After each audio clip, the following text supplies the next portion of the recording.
Allez, on s'intéresse maintenant au sort des Poliakov, ce couple de dresseurs d'ours qui vit à Chauvigny-du-Perche. Aujourd'hui, il comparaissait devant le tribunal de Blois pour sévices graves, mauvais traitements et actes de cruauté envers leurs 3 ours. En septembre 2019, les images des conditions de vie de Misha, Bonnie et Glacha avaient fait le tour des réseaux sociaux et ému jusqu'à la ministre Elisabeth Borne. Depuis, ces animaux ont été placés dans des refuges, mais l'un d'entre eux est mort. Résumé de l'audience et de ses enjeux avec Lucas Chopin. Alexandre Poliakov s'est présenté seul à la barre, sans son épouse, absente pour raison de santé. Le montreur d'ours, à qui l'on reproche notamment la détention illégale d'animaux sauvages comme des perroquets ou un singe, a nié en bloc toutes les accusations de mauvais traitement sur ces ours bruns. J'ai fait le nécessaire pour les soigner, assure-t-il.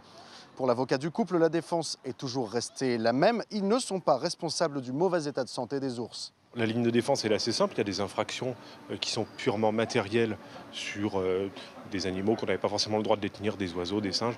Là, il est évident qu'on va être obligé, entre guillemets, comme on le dit, de passer condamnation. En revanche, s'agissant des maltraitances et des actes de cruauté, les choses sont très fermes de notre côté. Mon client était innocent des faits qui lui sont reprochés. Pourtant, des images tournées par des associations de protection animalière en 2019 montrent un ours Misha faible, aux griffes trop longues et aux pattes infestées de vers. Pour l'avocate de l'association One Voice, partie civile dans le dossier, il faut interdire au couple d'exercer une quelconque activité avec des animaux. Ce que l'association One Voice espère, bien évidemment, c'est la confiscation de tous les animaux. Voilà. Il ne faut plus que les exploitants détiennent un quelconque animal parce qu'ils sont comme imperméables à cette souffrance animale et ils ne sont pas en capacité de gérer un animal.